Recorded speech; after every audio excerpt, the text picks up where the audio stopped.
Good evening. My name is Tim Ingrove, and I'm a Public Information Officer with the Northern Rockies Incident Management Team 4. And welcome to the Swan Lake Fire Community Meeting for September 16th. Just a little bit about Team 4. We've been here about a week. We had a really good transition with Great Basin Team 1. They left us with a really good amount of information. We spent a good amount of time with them to get an understanding on what was going on with the fire, and we'll provide some updates about what's been happening really over the past week since we've come in. Team 4 is from the Northern Rockies, Montana, North Idaho, and North Dakota, but we have team members from across the country, from Hawaii all the way over to New Jersey, New York, from many different states. And from federal employees to state employees, as well as county. We have county fire wardens, emergency managers as a part of our team. And so we all come together to help out communities such as yours in times like these, because most of us have experienced the same sort of thing in our community. Just a reminder, we have daily fire fact sheets that we've been producing, and with updates and posting those on the blog website, with the Kenai Peninsula Borough, as well as the Facebook page, KPB Alerts, as well as INCIWeb and Alaska Fire Information. And once again, we are broadcasting live on Facebook Live tonight so that we can reach those folks who couldn't make it here, as well as post it after the meeting so that's available for folks to review. And as we move through, we've got a series of four speakers tonight to provide updates and information for you. And once we get through that, then we will save our questions towards the end, take a few questions as a general group if there are any. And otherwise, everybody here with the team and the associated agencies plans on staying here. We'll be around the maps after we break up as a large group to answer more questions and to visit with you. So with that, I'm going to turn it over to our Operations Section Chief, Greg Javon, for an update on the fire. Good afternoon. My name is Greg Javon. I'm an Operations Section Chief for Rick's team. They painted a box so that I don't move around up here too much. Be very careful. I'm also sort of animated. I like to talk with my hands. They gave me a stick to point with so I can reference the map behind us. Our job has been really pretty easy, to be honest. I mean, there's a lot of work out there, but it's not because of the work that we did to stop the fire. It's important to bring up that it's the folks that were here before us that did that work. We're left with the aftermath and the cleanup, which lasts quite a long time, but Fish and Wildlife Service, the Department of Interior, the Park Service and the Forest Service, and your county volunteer fire departments, those guys really are the ones that did all the heavy work up on the hill. And so you should thank them because they did a lot of work for you. Operationally speaking, starting in Division Papa and Alpha and Romeo, we've had those completely unstaffed. There's been very little, if any, fire behavior back there. That's towards the beginning of the fire itself. We're actually seeing regrowth in many of the areas. There continues to be stumps burning. The peaks continues to burn, but a pretty minimal fire behavior for the most part. As we move around the fire to Charlie and Echo, the effects to the recreation area, we focused most of our efforts with trying to open those back up to the public, removing the overhead hazards, and then actually doing suppression repair in areas where we used heavy equipment to try to get those things open to the public as soon as possible. Moving off to the east, along Division Echo into Kilo, the same thing. It's on the other side of the river mostly was our focus, and that's really where we started our attempt to stop any forward-rated fire spread, which is what the direction from the agencies were to us. We don't want fire going east anymore. So we had crews up in there from the beginning, much like the folks ahead of us. A lot of really heavy work done in there by hand crews, guys much thinner than me wearing the same kind of pants and the yellow shirts. Thank you for the We Love Yellow Shirt signs, because that's actually pretty cool. We feel really comfortable that we've been successful with that. Mother Nature's provided us with a tremendous amount of rain up there. We've had hose lays up there that the guys were working. We feel really, really strongly that the fire movement to the east in Division Kilo is good for now. It's not posing any more threat to forward spread. Moving back up to the north, Division Lima, which starts at the Sterling Highway and moves all the way up and around the horn there. We put the Midnight Sun hot shots up in there. They've been walking in and out of that for 5 miles, back and forth, back and forth, back and forth, like yo-yos up and down that hill, which is why they're much thinner than me. Doing what they do best. Hot shot crews are our elite. We put them in places where they need very little supervision and very little support from us, and we ask them to do some things that are not by the normal person standards smart to do. But they spent 3 to 4 days up there, put in a lot of really good heavy line from the creek here all the way up, and then they tied it in to the moss up on top, and then spent a couple of days making sure it was in check. We got a nice amount of rain up there, and then they extracted out of there. And so there aren't any more people up there, and we feel very confident that that fire is going to stay exactly where it's at. On the other side of the creek right here, we've watched this area just below where the Midnight Suns were. We spent a tremendous amount of time looking at opportunities in there. The transitional change from the timber to the brush up there is very different, which has given us opportunities to tie it into fuel models that don't like to burn, which is what we've done. We've let it hang itself up, has had no fire movement, and it has stayed there for the 6 days that we've been watching it. And that's really just about it. The contingency group, the guys once again running around, doing the suppression repair work around the house, monitoring and playing with the pumps that are in your yards, the tanks that are in your yards. Those guys have been poised to be ready to jump on anything if the bell were to ring, and they've been very successful with that. I'll be around until the end, and that's all I have for you. So thank you very much for your time. Thanks, Greg. And next up, we'll hear from Bruce Giersdorf, who's our fire behavior analyst, and he'll also talk about the weather a little bit too. Yeah, well, good evening. My job is to work with an incident meteorologist to take in the weather, look at the fuels that are out there on the ground, see how it's burning, and provide that information to the group so that they can plan an operation and we can keep people safe and give you information as to what's going on. So in starting with the weather, what I've got, this graphic here, it's a little busy because it moves fast. This is actually 10 days worth of time from this day forward, if you can capture that. And it starts over here, and you can see the little waves that continue to kind of go through. There's one going through, another going through, another going through, another one, and then this big thing that sits right here. That big thing is 10 days out. Those are the little pulses of moisture that we've been seeing about every 3 days or so have been coming through. Those little pulses are coming through there again. And we can expect to see that pattern continue. It's kind of a normal fall pattern. We've moved into that here now. They don't always bring us a lot of moisture. The last one that we had brought about 0.6 of an inch of rain pretty much right along the highway through that corridor. That's about what we measured. It did a nice job of soaking things down in the top layer, but it didn't do a very good job of actually getting way down into that deep duff to put any of that fire out. So a lot of that fire is still laying there. As I said, this big one that shows up right here, that's actually got quite a bit of punch to it. Now we'll have to see if that all holds together and that it doesn't weaken. But if it stays together and comes on in, it looks like in about 10 days there'll be, one of those rainfalls that's more on the order of like an inch of rain, and potentially even a little snow in that, from the sounds of it. So just so you know, that's coming your way.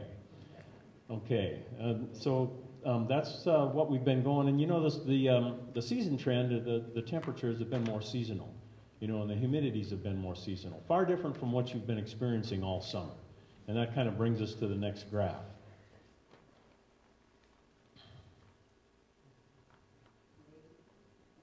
There we go. All right. If we look at our 8 to 14 day precipitation, 3 to 4 week precipitation, what we see is that on average, Alaska is going to be above normal. And this area here is going to be above normal as well. Now, that's a projection. So that may or may not come to fruition, but it is something that indicates that, there is moisture that's coming your way. So it isn't that what you've been looking at all summer is below normal. And that has changed. Now that is starting to starting to look a little different. We can advance to the next one. This is the 3-month projection, and these are always a little, they update these about every 2 weeks, so this will change over the course of time. But you can see that through October, December, November, this is going to be above normal as well. So I asked the incident meteorologist about this, because I know that that could mean a dry October, a wet November, and a dry December, but yet on average, you get more precipitation. And he said that it really looks like October and November are going to be more in line with what is average across the board here, and that December might actually hold a little more moisture. So that'll be interesting to see if that comes about as well. I wanted to capture this is the drought code. The drought code here has been incredibly high, and it's been high all summer. And there's a good reason for that. Your winter, your fall and winter actually help set the stage for all of that, bringing you to where you are. I asked them to go back all the way 3 months. So this starts in June and brings us all the way forward to September. And you can see that in here you are about middle of the road. Now, to give you a reference, this is extreme. When you hit that point right there, about 450. Normally, your drought code is down in here, and this is your average mark, right? Wait a minute, average, the gray line. There's where your drought code normally starts in June. And on average, it comes up and then angles out. Now that's since the year 2000, so this is 19 years worth of data. But you can see where you were at this year, the dotted line, as opposed to where the maximums have been. And so there was a point in time in the last 19 years where you were even drier than you are now. You may not have realized it, and you may not have had fire going on, which is probably why you didn't realize it. Okay, next slide. This thing here called a buildup index. The buildup index takes into account more of the seasonal condition and some of the other different fuel types that are in there, not just that deep duff. The drought code only takes in that deep duff. You started out your season pretty much on average. There's your average line. There's your maximum. So since 2019, there have been years when you've been way up, pretty much way above average by comparatively. And this was 2019, and you can see that you spiked way up here about the end of July, and then obviously you got some kind of precipitation event, because she dumped. But that was it. Looks like it was a one-time event, and then you started drying right back out again. And you shot way up here, and the reason you shot way up there is because of that drought code. That moisture doesn't get down into that deep duff, so it just sets the stage for the ability for fire growth to take place right away, as soon as there's an ignition source. And you had an ignition source laying out on the ground. And the next one. This is fine fuel moisture content. And that code really runs on temperature and relative humidity. So when you've got high temperature and high and low relative humidity, that is way up at the top. And once again, here's the 1st of August, and you can see how she dropped in there. So you had, once again, some kind of precipitation event that came through and did that. And now here's what's going on. This is what we've been seeing now, those little pulses of moisture that keep coming through. So you can also see on the top here, the FFMC is gradually tailing off. And if we would run that out and project it, you would see it continuing to go down. You'd actually see all of those continuing to go down.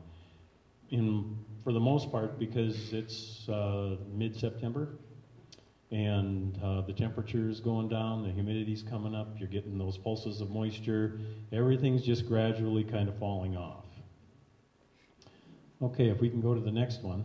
So, in looking at your progression map, everything kind of lines up. Roughly, here's the 1st of June, thereabouts. Here's a good chunk of fire growth that took place in that July time frame. Here's another one that took place, and then this stuff in here that really, by comparison, isn't that large, but problematic in the fact that it's just getting closer to you.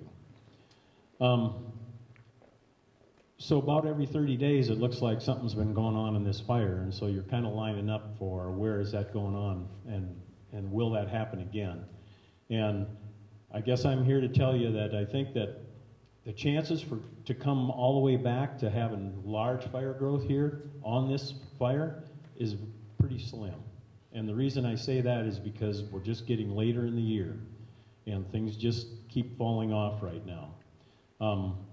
The precipitation we've had come through has moistened down that top 3-4 inches, so nothing really dries out enough during the 1 or 2 days of sun that we have to be able to burn again before another little shot of precipitation comes through and kind of shuts that down.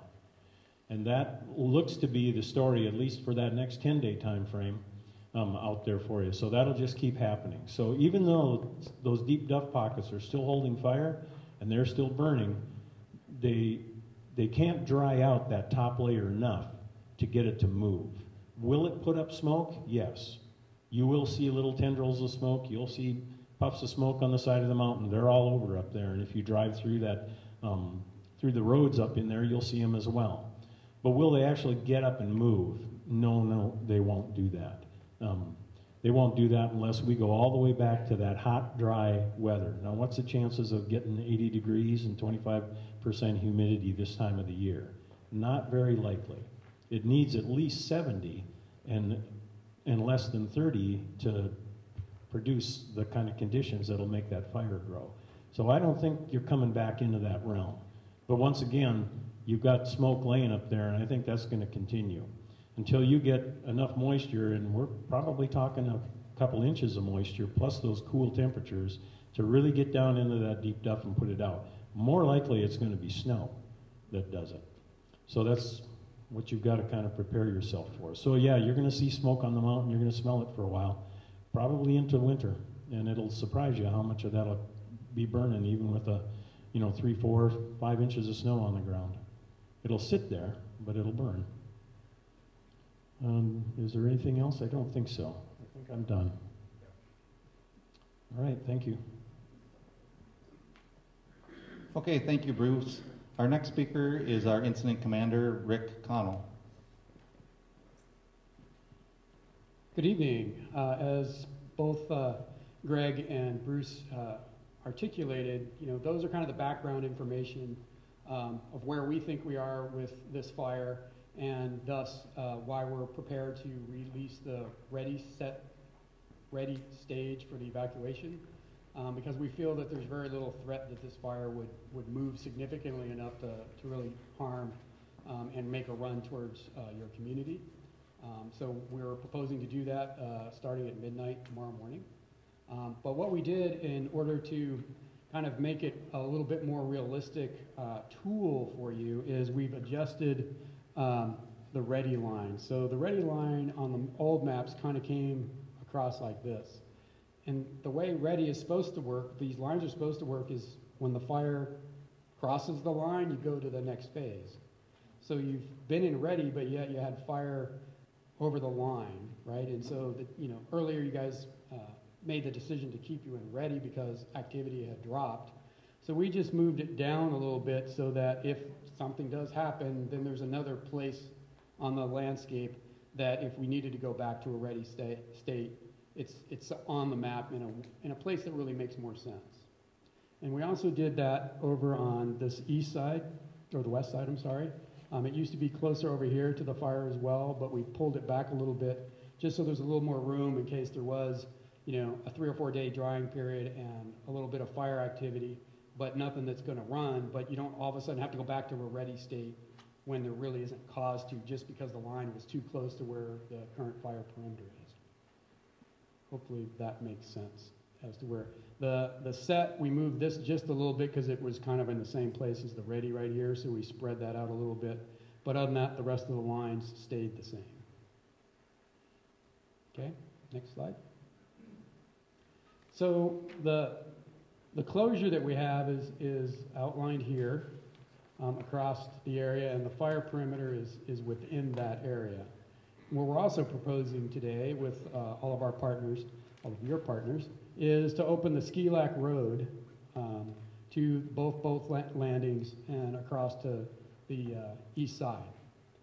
What that is we're opening the roads so you can access the boat landings, but the area is still closed. And the reason is because we still have fire in that deep peat. We've had firefighters get burned when they step into that deep peat up to like your knee, and it gets onto your leg. Your animals, if you had dogs out there, could get into this. So it's a safety issue for your part. Also, if you've been driving the highway, you've seen the trees that all tip over. Typical black spruce kind of stuff where that stuff tips. So it's for your safety to stay on the roads. The trails and the campgrounds are all still going to be closed, but at least now you have access to the two boat landings. And then the third thing today, we'll be opening up the canyon section all the way. So now the Kenai is fully open. Okay, so can you go to the next one? So a little bit closer, so the whole ski lac all the way across, the upper and lower landings, and the canyon from Jim's down. The inset right here, the one slough to the south of the main stem is still going to be closed because we still have some rehab to do in that area at the moment, but the main channel will be open. Okay? So I'm done with the maps. So a couple of other things that I want to kind of help you understand where we're at with all of this is we've got a lot of work to do. We estimate we have 40 to 50 miles of hose scattered across the fire to pull up as appropriate. We've got 50 plus pumps, 25 plus water tanks.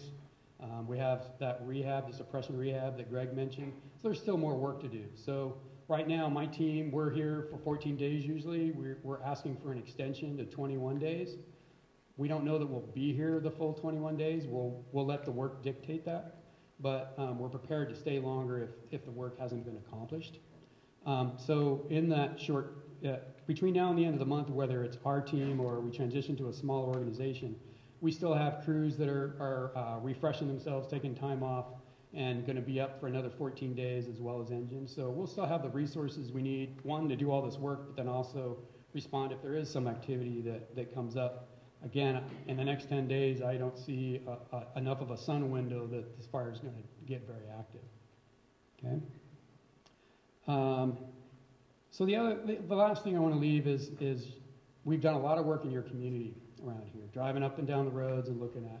And a lot of that is moving you towards the FireWise kind of standards, but we've not really gotten you all the way across the line for that. So I'd take the effort. We did a lot of great work for you on your properties, and it'd be nice to carry that forward and move towards that FireWise standard and try and help you, because you live in an environment that has fire. It may not be that frequent, but vegetation under any condition, under right conditions, will burn. So I just encourage you to maybe think about that and work with your local cooperators to help you with the FireWise and what those standards are and how to move towards them now that we've done, got you half a step or maybe a full step towards meeting that. Okay? That's all I've got. Thanks. Okay, thank you, Rick. And next up, we'll hear from Dan Nelson from the Borough's Office of Emergency Services Director. Thank you. So as you've heard tonight, these teams have done a great job. There's been a lot of analysis. There's been a lot of science that's gone into the announcement that hopefully you all receive, that beginning tomorrow, your community is going to be out of that ready state. And I really want to echo what was just said, and that there is some argument sometimes to never say that to a community. Emergency managers argue about things like this, and one of the things we say is we should always be ready. Let's never say that we're out of a ready state. Well, this is being done, as well as the closures that are now getting opened up to try and return you to a bit of normalcy. We know that fire is still out there. It's going to be with us for quite a while. So I would like to echo that and make sure that we're thinking about FireWise, make sure that we're thinking about those things. If we did have to leave the community, or if we had some other type of emergency, or even just remember winter's coming and maybe it's time to check your car kit and make sure you've got that things for the driving through the highways. So I encourage everybody to do that. As I said, we're trying to get you back to a little bit of a normal pattern, but continue to be ready, and information is still going to be provided through the team on the various websites in the borough, as well as the fire team and the KPB alerts. Hopefully, you all got a phone call or a text this afternoon about 4 o'clock, and I want to talk about this real quick. So our KPB alerts, the telephone side of that system, we did that today to let you know, but we also did a little bit of a test because we've been chasing down some technical issues with that system and some people not getting those notifications. So I know I heard from some folks, I did get a phone call earlier that of one we missed, and we're trying to work with our technical provider to get that tracked down. It's been a long process here over the past couple weeks that we've been trying to do that. We're still dealing with some things. So if I could ask everybody in the room, if you did not get a call on your landline or a cell phone that you registered, if I could point out Mr. Bud Sexton, who's back here, you can't miss him, pretty tall guy.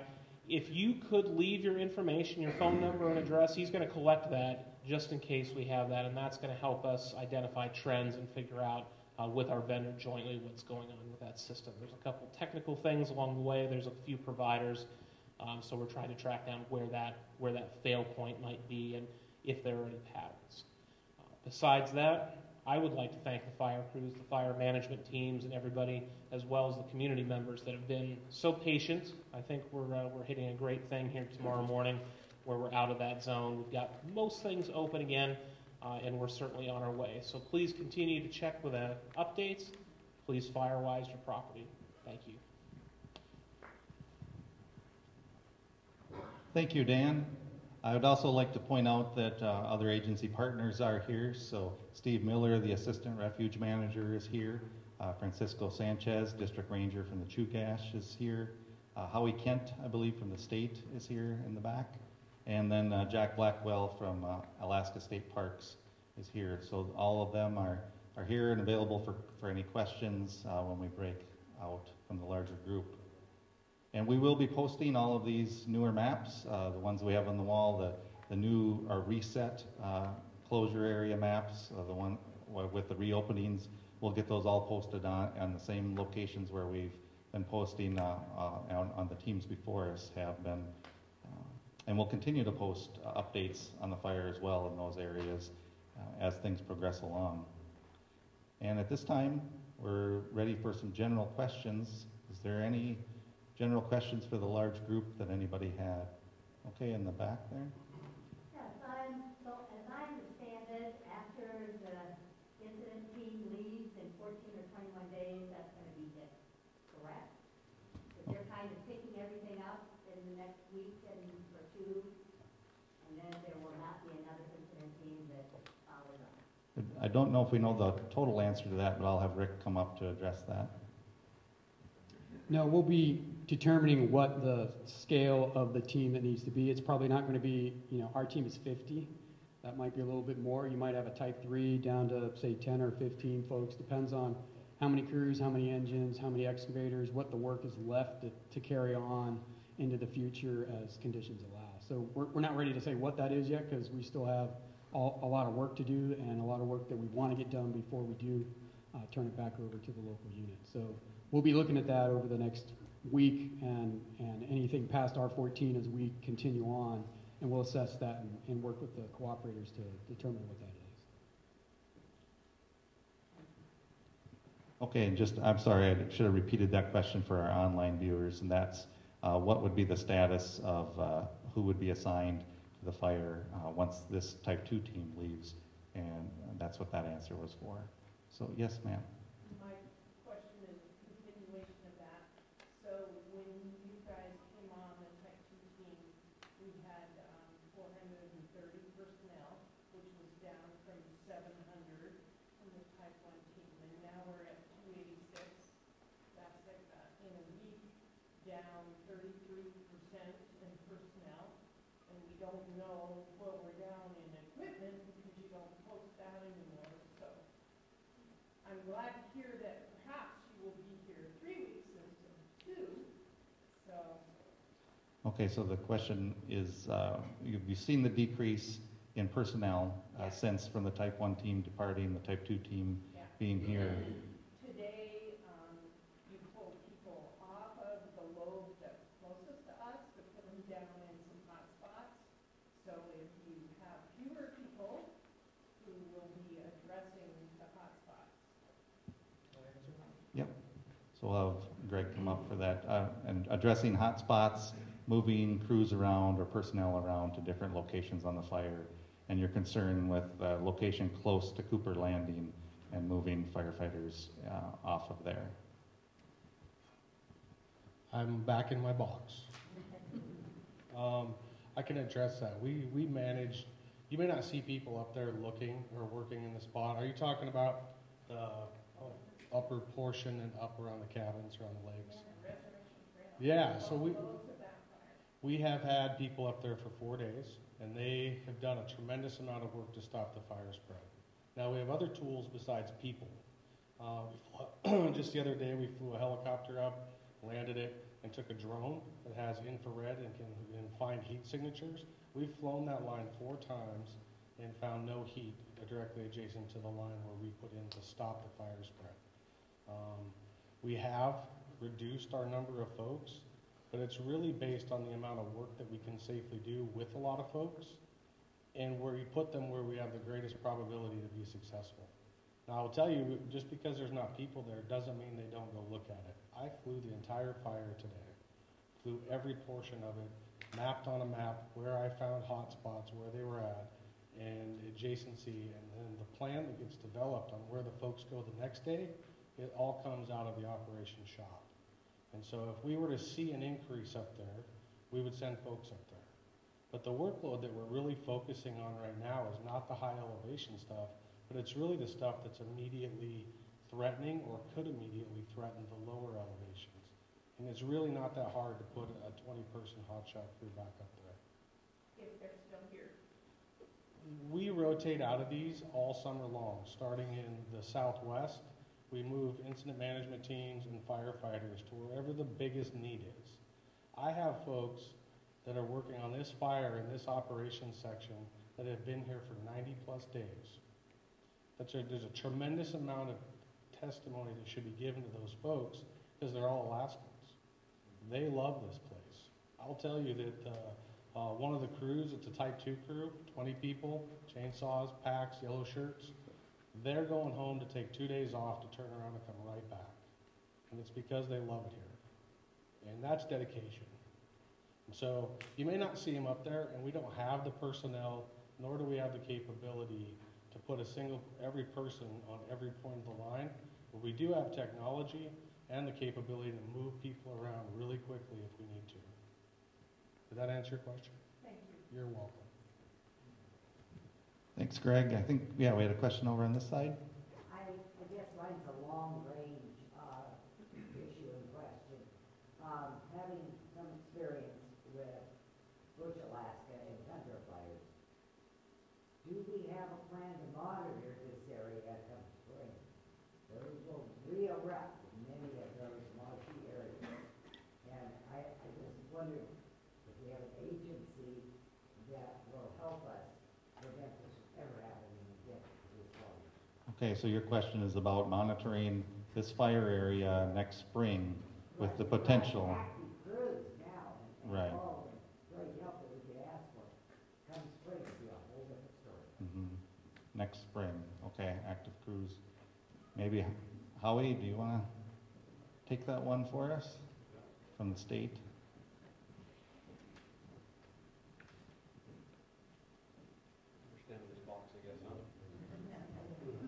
Well, good evening, everyone. I'm Howie Kent. I'm the Fire Management Officer with the Alaska Division of Forestry, local area here. So we're here year-round. We are expecting to see fire come back to life on this fire next spring, as we have with the Funny River Fire of 2014 and also the Card Street Fire of 2015. This fire has burned much deeper than either of those other 2 fires I just mentioned. So we are fully anticipating more fire activity next spring. Now, if it'll get up and run, we will monitor that. We have aviation assets, we have local firefighters, and we have a lot of cooperators, fire departments, that we can rely on as well to help us. So So we are fully aware that this is probably going to be a long duration fire. With the Funny River fire, we saw holdover fires for 2 years. So we're expecting to see the same or more with this fire. So we're very well aware, and we're very well gearing up for that, you know, mentally and with resources. So yeah, hopefully that answers your question. Okay, thanks, Howie. I'll take one more question in the back there. As far as time frame goes, did you say Ski Lake Road is going to be open and the river in its entirety? Does that go along with the midnight program, or is that? Yeah, yes, those openings for Midnight? Ski Lac Road, opening Ski Lac Road, the rest of the Ski Lac Loop Road, and the upper boat launch, correct? And the canyon part of the river will all be at 1 minute past midnight tonight. It'll all coincide together, yes. Okay, I want to wrap up by saying thank you for coming. Thank you for your hospitality for us as a team, as well as all the firefighters here in Cooper Landing and beyond and Sterling. Thank you to our online audience as well. Appreciate everybody's interest. And again, we aren't going to walk out the door right now. Our team folks will be here, agency folks, to visit and answer any more questions you have. And we don't have another community meeting scheduled at this time. We will schedule one if there's a need, if something significant changes. But continue to watch for our updates and the usual sources. Thank you.